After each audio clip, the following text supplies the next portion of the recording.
안녕하세요. 신지우입니다. 저는 전 세계의 미스터리한 사건 사고를 소개하고 있습니다. 2005년 1월 새해를 맞은 많은 사람들이 대구시 봉덕동에 나와 있었습니다. 이곳은 서울의 강남이나 논현동과 비슷한 지역이라고 볼 수 있는데요. 봉덕동은 유흥업소에 종사하는 여성들이 특히 많이 사는 동네이기도 했습니다. 이번 사건의 주인공인 23살의 여성 정 씨도 봉덕동의 칵테일 바에서 일하던 여성이었죠. 합법적으로 운영되는 술집이긴 하지만 이런 일이 겉으로 봤을 때는 어떤 오해를 살 수도 있는 직업입니다. 그렇지만 실제로 정 씨는 성실한 사람이고요. 주변 관계도 좋았다고 하죠. 1월 23일 밤늦은 시간 정 씨는 친구들과 술자리를 가졌는데 평소보다 많이 마셨는지 갑자기 테이블에 엎드려 울기 시작했다고 합니다. 친구들이 놀라서 무슨 일인지 물어봤지만 대답 없이 계속 울기만 했어요. 정 씨는 울면서 더 이상 집에 들어가기 싫다는 의미심장한 말을 했습니다. 아무리 달래도 소용이 없자 일단 집에 보내 진정시키는 게 낫다고 생각한 친구들은 차에 정 씨를 태우고 집에 데려다 주기로 했어요. 정 씨가 사는 원룸에 점점 가까워지자 차에서 내리기 싫다고 말했습니다. 집 앞에 내려주면 알아서 들어갈 거라 생각했지만 몸을 가누지 못할 정도로 취해서 직접 집 안까지 데려다 주기로 했죠. 정 씨가 친구들과 같이 집으로 들어간 때는 자정을 이미 넘긴 1월 24일 새벽 2시 30분이었습니다. 정 씨의 원룸에는 동거하던 남성인 김 씨가 반나체 상태로 잠들어 있었어요. 친구들이 이걸 보고 놀라서 정 씨를 급히 방 안에 남겨두고 집안을 빠져나왔고 각자 집에 흩어져서 돌아갔습니다. 이날 친구들은 정 씨를 집에 데려다 준 일이 엄청난 사건이 시작이 될 줄은 생각해보지 못했을 거예요. 같은 날 새벽 정 씨의 원룸 빌라에서는 끔찍한 소리가 들렸었다고 합니다. 어떤 남성이 욕을 하고 때리는 소리와 머리를 어딘가에 부딪히는 듯한 소리들이 빌라 전체에 퍼진 거예요. 잠에서 깬 주민들은 뭔가 큰 일이 일어났다고 생각했죠. 듣기에는 폭행이나 강도 사건이라는 생각이 드는데 이게 확실하지도 않다 보니 경찰 신고를 망설이고 있었습니다. 다들 이런 생각만 하고 있었고 아무도 결국 신고는 하지 않았어요. 그렇게 밤중에 일어난 확인되지 않은 어떤 사건 정도로 지나갔습니다. 오후가 됐어요. 동거남인 김 씨는 정 씨가 매번 자신을 무시하는 행동에 더 이상 참지 못하겠다며 짐을 싸서 본가로 돌아갑니다. 저녁이에요. 전날 친구들과 술을 마시고 집에 돌아갔던 정 씨는 출근하지 않았어요. 가게 사장과 직원들은 전날 과음도 했으니 몸이 좋지 않아 못 나오는 줄 알았습니다. 확인차 전화해봤는데 휴대전화는 꺼져 있는 거예요. 정 씨에겐 어떤 일이 생긴 것 같죠? 정황상 이 동거남 김 씨와 어떤 일이 있었던 것 같은데요. 자세한 내용을 한번 알아봐야겠습니다. 다음 이야기가 궁금하시면 구독과 좋아요 부탁드립니다. 정 씨가 결근한 지 4일이 지나고 있었지만 여전히 소식은 알 수 없었습니다. 걱정된 친구들이 직접 정 씨의 원룸을 찾아갔는데요. 친구들을 기다리고 있던 건 정 씨나 동거남 김 씨가 아닌 이웃들의 수상한 말이었어요. 정 씨가 집에 돌아간 1월 24일 새벽, 당시 방에서 서로 다투는 소리와 욕설, 때리는 소리들이 들렸었다고 합니다. 친구들은 불길한 예감이 들었죠. 평소 정 씨와 동거남인 김 씨 사이가 좋지 않다는 걸 이미 알고 있었거든요. 불안해진 친구들은 정 씨의 가족에게 연락합니다. 정 씨가 며칠째 출근하지 않고 사라졌다는 사실을 전했어요. 이렇게 정 씨가 사라진 지 5일째가 되던 날 가족이 실종 신고를 했고 경찰은 정 씨의 휴대전화나 은행 거래 내역 등 생활 반응에 대한 조사를 시작해봤는데요. 이상하게 정 씨가 술에 취해 집에 들어간 날인 1월 24일 새벽 이후부터 아무런 흔적이 나오지 않는 겁니다. 경찰은 정 씨가 사는 빌라 주민들과 친구들의 증언, 그동안의 정황들을 모두 조사해본 결과 동거하던 남성인 김 씨를 이 사건의 유력 용의자로 지목하게 됐어요. 분명 1월 24일 새벽 친구들이 정 씨를 집 안까지 데려다 줄 때만 해도 술에 취해 있었지만 이상한 점은 없었고 김 씨도 집 안에서 잠들어 있었다고만 했습니다. 그런데 친구들이 돌아간 뒤부터 이 집안에선 동거남과 싸우고 때리는 소리가 들렸다는 빌라 주민들의 증언이 있었기 때문에 정황상 누가 봐도 현장에 같이 있던 김 씨가 유력 용의자로 지목될 수밖에 없는 거죠. 평소 정 씨와 사이가 좋지 못했다는 친구들의 말도 있었고요. 사건 당일 이후 정 씨가 원룸에서 나오는 장면을 본 사람도 없습니다. 그날 김 씨의 행적만으로만 따져봤을 때 새벽에 정 씨와 싸움을 벌이고 오후가 되자 갑자기 화가 나서 집을 나왔다는 정황도 수상하죠. 확실히 여러 면에서 이 사건과 연관이 깊어 보이는 사람입니다. 경찰은 김 씨를 소환했어요. 정 씨 주변인과 이웃들의 증언이 맞는지를 조사해봅니다. 그러자 김 씨는 이번에 완전히 정반대의 이야기를 하는 거예요. 자신은 새벽에 자느라 정 씨가 집에 들어와 우는지도 몰랐고 일어나 보니 정 씨가 화장실 변기에 구토한 흔적을 남겨놓고 어디로 갔는지는 전혀 모른다고 했어요. 자기도 씻어야 하니까 화장실을 쓸 수밖에 없으니 변기를 청소했던 것이고 꺼림칙한 느낌이 들어 원룸을 그대로 나왔다고 진술했습니다. 이웃 사람들이 들은 소리도 자신은 모르는 일이라고 했어요. 경찰은 김 씨의 이런 주장이 사실인지 확인해보기 위해 정 씨의 원룸을 가봤습니다. 정 씨의 행방이 궁금한 가족들도 고향에서 직접 원룸을 보러 올라왔어요. 현장은 밤늦게 술 먹고 들어와 싸움이 있었던 집이라고 보기 힘들 정도의 깔끔함 느낌이 들었습니다. 김 씨가 일부러 현장을 훼손했거나 진술대로 실종을 모른 채 청소를 했거나 이 둘 중 하나일 거예요. 정 씨가 구토를 했었다는 화장실의 변기도 사용 흔적이 전혀 없던 것처럼 깨끗했습니다.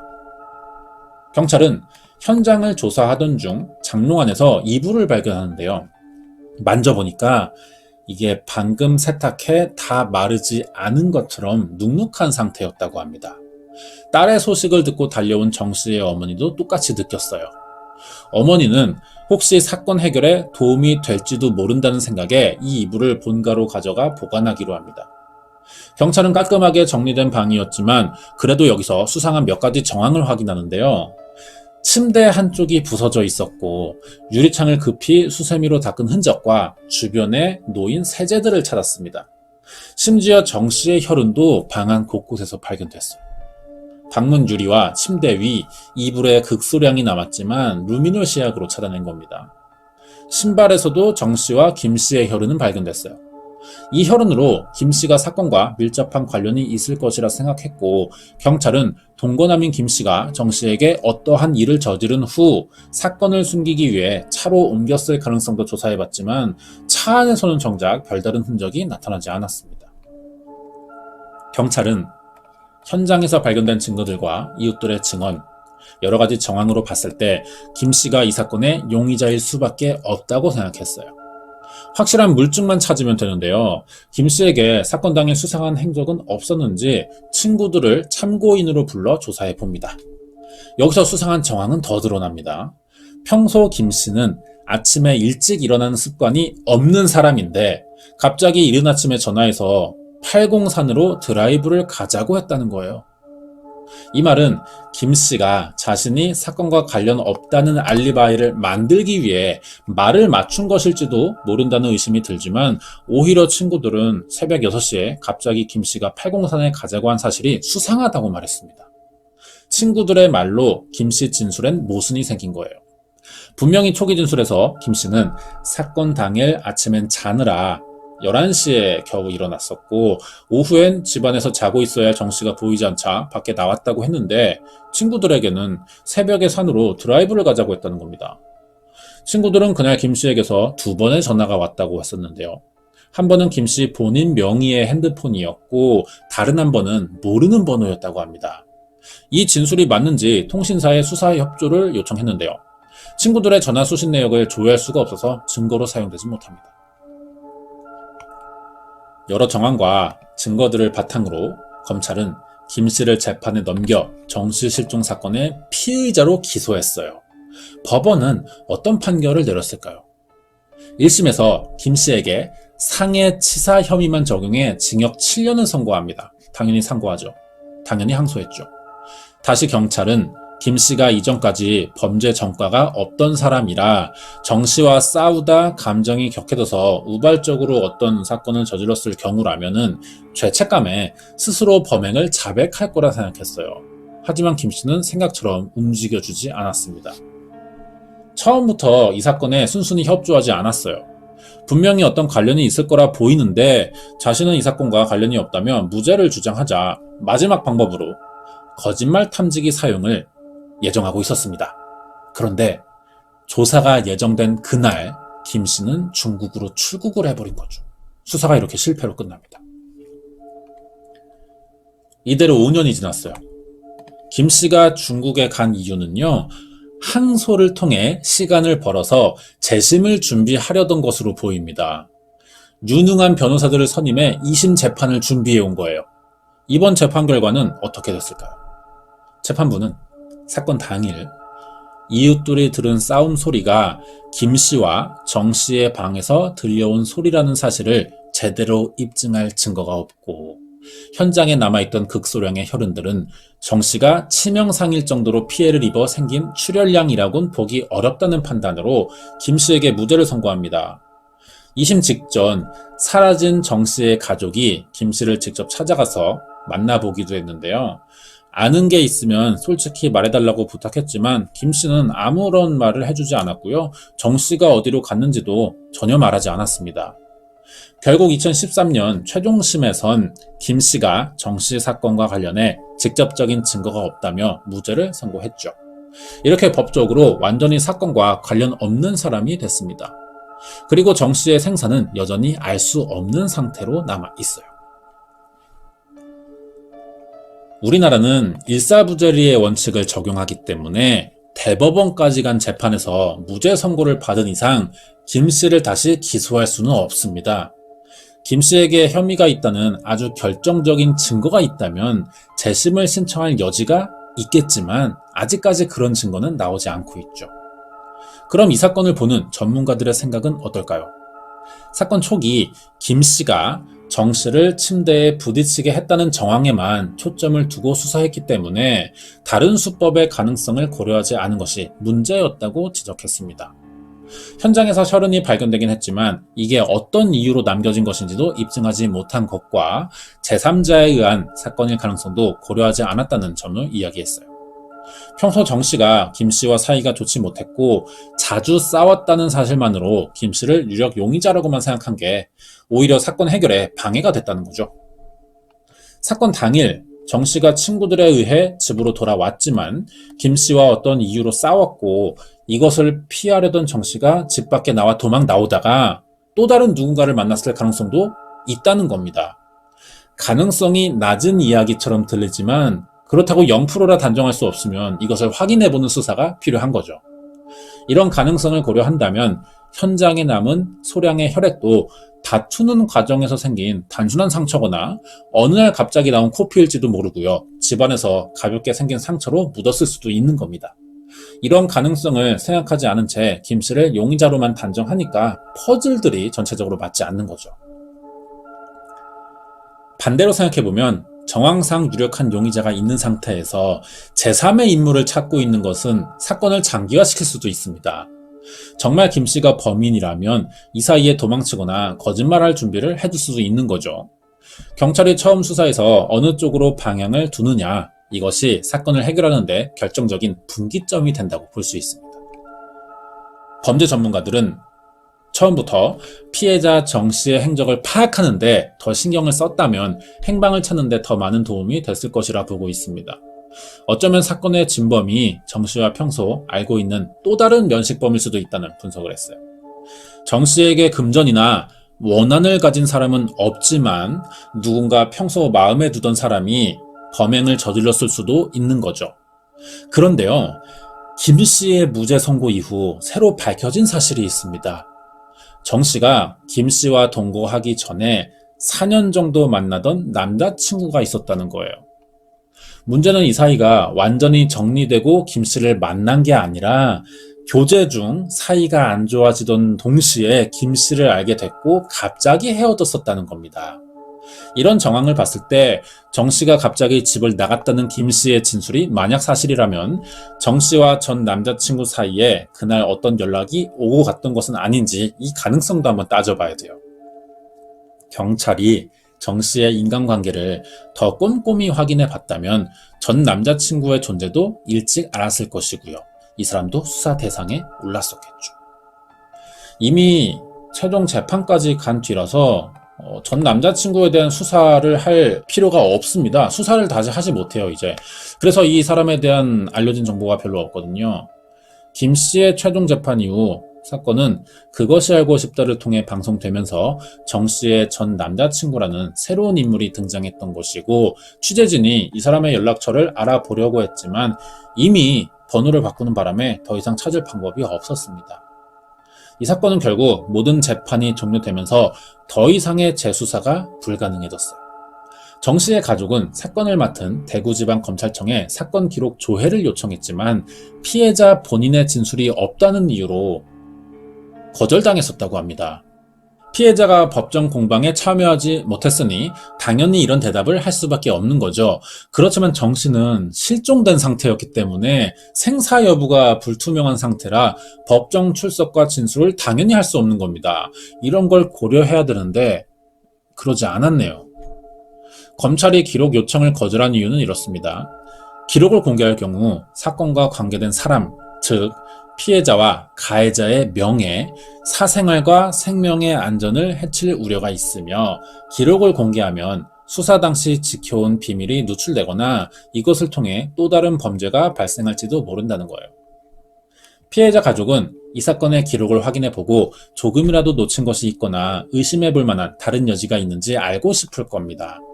하지만 새로운 단서나 증거가 없는 한 재수사는 시작되지 않을 것이라는 한계가 있고요. 일반인은 수사를 할 권한도 없죠.